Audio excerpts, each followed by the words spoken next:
Hello friends, welcome back to this channel. दोस्तों, इस video में हम लोग बात करेंगे आईडीबीआई बैंक के बारे में। लेकिन शुरू करें अपनी कन्वर्सेशन उससे पहले आपसे रिक्वेस्ट करना चाहूँगा, अगर आप डीमेट अकाउंट ओपन कराना चाहते हैं तो डिस्क्रिप्शन बॉक्स में आपके लिए लिंक ड्रॉप किया गया है। लिंक को क्लिक करिए, सिंपल तरीके से आप स्टॉक में अकाउंट ओपन करा सकते हैं। दूसरी रिक्वेस्ट ये है कि अगर आप इस चैनल को फाइनेंस मार्केट को फर्स्ट टाइम देख रहे हैं तो सब्सक्राइब जरूर से कर लीजिएगा और बेल आइकन को साथ में हिट कर लीजिएगा ताकि आपको वीडियोस की नोटिफिकेशन मिलती रहेंगी और आप सबसे पहले देख पाएंगे। तो आईडीबीआई बैंक के अंदर अगर आपने देखा होगा, कल मतलब मैं बात कर रहा हूँ 24 जून की, तो देखिए 39.65 की ओपन प्राइस के बाद वहाँ से लो बनाता है 38.70 का, लेकिन हाई नहीं बनाता है। मैं आपको बताना चाहता हूँ सीधे सीधे 5 दिनों के ग्राफ के माध्यम से। ये तो आप देख सकते हैं, ये हाँ यही 5 दिन का ही ग्राफ है। ओके, तो देखिए यहाँ पे जैसे ही मार्केट में एक खबर डाल दी जाती है और खबर होती है प्राइवेटाइजेशन से जुड़ी हुई, मैं आपको खबर की हेडलाइन बताना चाहूँगा, उससे थोड़ा सा आपको रिलेट करना इजी हो जाएगा। तो ये देख सकते हैं, आपको भी ये हेडिंग दिखाई दी होगी, IDBI bank privatisation process kicks of. यानी यहाँ पे भारत सरकार जो है 45.48% की जो हिस्सेदारी है उसके अंदर कमी करने के लिए, यानी उसको बेचने के लिए, उसमें से कुछ पार्ट या पूरा पार्ट बेचने के लिए एक एक एक एक अपॉइंटमेंट करना था इनको, बेसिकली एक एडवाइज़र के लिए, लीगल एडवाइज़र के लिए, लीगल एडवाइज़र का अपॉइंटमेंट करना था, जिसके लिए इन्होंने बिडिंग स्टार्ट कर दी थी ट्यूसडे के दिन।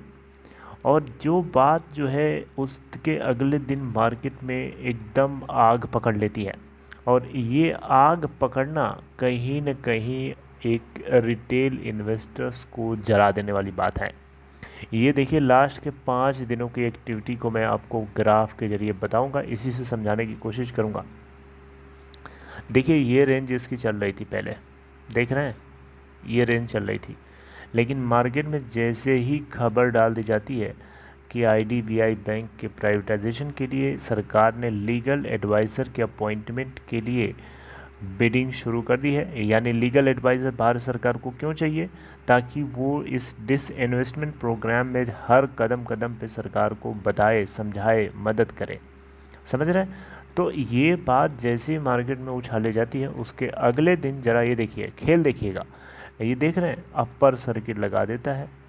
अपर सर्किट यहाँ लगाता है, इसके बाद इस टॉप पॉइंट से लेकर के यहाँ तक में बहुत सारे लोग फंस गए। किस उम्मीद में फंस गए? इस उम्मीद में फंस गए कि अब तो इसके अंदर अपर सर्किट लगेगा ही लगेगा, और मल्टीपल अपर सर्किट लगेगा, क्योंकि खबर ही ऐसी। खबर कैसी थी? प्राइवेटाइज कराने को लेके। तो जो लोगों को ये बात लगी कि ये इसके अंदर मल्टीपल अपर सर्किट लगाएगा, ऊपर भागेगा, ऐसे लोगों ने इस जोन में एंट्री बना, पोजीशन बना ली, और आज उस पोजीशन बनाने की वजह से वो भुगत रहे हैं।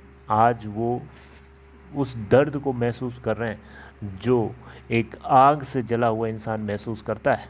बताइए मैं गलत बोल रहा हूँ तो आप बताइएगा, क्या मेरी बात सही लग रही है आपको? बिल्कुल भी मुझे लगता है कि सही लग रही होगी, क्योंकि ये बात कहीं ना कहीं आप लोगों को भी महसूस हो रही है। बिल्कुल वही फील आ रहा होगा जो एक आग से जल जाने वाला इंसान फील करता है।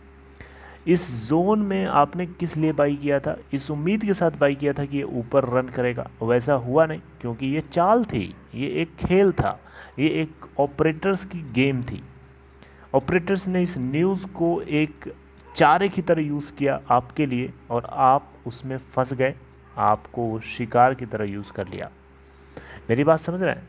तो ये बात कहीं न कहीं ऐसा नहीं है कि ये आईडीबीआई बैंक में ही हमें देखने को मिला। ये आप देख सकते हैं सीबीआई यानी सेंट्रल बैंक ऑफ इंडिया, इसके अलावा इंडियन ओवरसीज़ बैंक, इन दोनों के अंदर भी सेम पैटर्न आपको देखने को मिलेगा। आप जा कर के इसके ग्राफ को देखिएगा, जो मैं आपको बताने की कोशिश कर रहा हूँ यहाँ पे एकदम सेम सिचुएशन आपको दिखेगी इन दोनों बैंक्स में।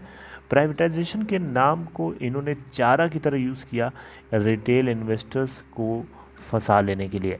और अब उनको बुरी तरीके से फंसा लिया गया। अब वो ऊपर की तरफ मूव ही नहीं करेगा, भागेगा ही नहीं, आप कुछ भी कर लीजिए और जाएगा ही नहीं, फिर आप तो फंस गए। अब आप फंसे रहेंगे जब तक ये ऊपर नहीं जाएगा। समझ रहे हैं? तो यही कुछ सिचुएशन होती है जो एक्सपीरियंस ना होने की वजह से लोगों को फंसा लेती हैं, लोगों को उलझा देती हैं, और पैनिक में आकर के आप क्या करेंगे, ज़्यादा से ज़्यादा अपना ही लॉस अपने ही हाथों से बुक करेंगे, जो कि आपको मैं मना करता हूँ। प्लीज़ आप ऐसा मत करिए। कितना भी आपको यहाँ पे हो रहा है, होल्ड करिए, एवरेजिंग कर सकते हैं, और वैसे भी आप वेट करिए, सिचुएशन देखिए क्या होता है, क्योंकि सिचुएशन बदलती भी रहती है, चेंज भी होती है। हालांकि ऑपरेटर्स यहाँ पे खेल बहुत बड़ी लंबी वाली खेलते हैं। प्राइवेटाइजेशन के नाम पर डिमांड बढ़ाई जाती है ताकि उसके अंदर अपर सर्किट लंबा लंबा खींच के ओपन हो, और पहले वाले दिन जितने लोगों ने माल को उठाया होता है टॉप पे ले जा कर के डंप कर देते हैं, और जिससे उसके अंदर मल्टीपल यूसी लगने की बजाय लोअर सर्किट एलसी लगने लगता है। अगर हम बात करें 24 जून 2021 यानी कल की 38.80 की क्लोजिंग प्राइस है, 1.52% की गिरावट के साथ बंद हुआ, और देखिएगा तो 39.65 पे ओपन हुआ, 38.70 का लो बनाया। चलिए वॉल्यूम की बात करते हैं, डिलीवरी देखते हैं क्या उठाई गई। 72,37,117 शेयर्स ट्रेड हुए, जहाँ पे 35.26% की डिलीवरी। वहीं हम BSE के ऊपर देखें तो 6,71,952 शेयर्स ट्रेड हुए, जहाँ पे 53.04% की डिलीवरी। हाँ, ये बात ज़रूर है कि नीचे जैसे जैसे लुढ़क रहा है वैसे वैसे डिलीवरी स्टेटस या लोगों के बाइंग एक्यूमुलेटिंग पावर बढ़ रही है। नीचे के लेवल्स पे लोग बाइंग कर रहे हैं, ऊपर के लेवल्स पे उतना बाइंग नहीं कर रहे थे जितना कि नीचे वो बाइंग हो रही है और स्टोर हो रहा है। समझ रहे हैं? तो इसी बात से अंदाज़ा लगाया जा सकता है कि एक्यूमुलेशन कहीं ना कहीं इसके अंदर एक फिर मोमेंटम बिल्ड कर सकता है जो ऊपर की तरफ यह हेड करे, और शायद ये ऊपर की तरफ हेड करेगा तो आप अपना शॉर्ट प्रॉफिट बुक करके निकलोगे और ये ऊपर भागेगा। मतलब आप एक तरीके से समझोगे कि ये आपकी वजह से रुका हुआ था, और ये ऐसा आपके साथ ही नहीं सबके साथ होता है। समझ रहे बात को?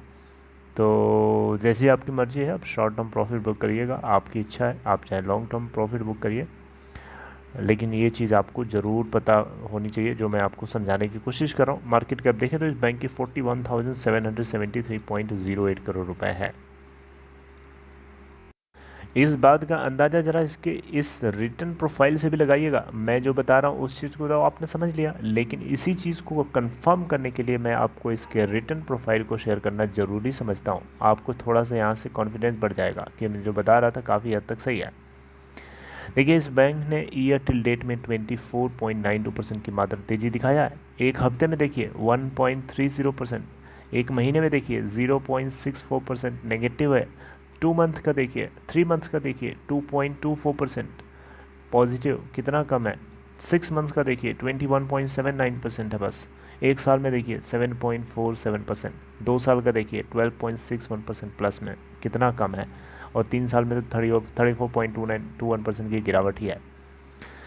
जबकि IDBI बैंक में LIC भी मेजॉरिटी स्टेक ओन करता है। आपको पता होगा LIC की होल्डिंग मैं आपको बता ही देता हूँ। देखिए LIC यहाँ पे 49.24% की होल्डिंग रखता है, जबकि यूनियन गवर्नमेंट 45.48% की होल्डिंग रखती है, और पब्लिक शेयर होल्डिंग 5.29% है। और अगर आप देखें तो यहाँ पे LIC के पास सबसे ज़्यादा स्टेक है, और LIC की जो एवरेज बाइंग प्राइस है आपको पता है कितनी है? 61 या 62 रुपीज़ पर शेयर है। और आज ये देखिए कहाँ ट्रेड हो रहा है, आप खुद ही देख सकते हैं।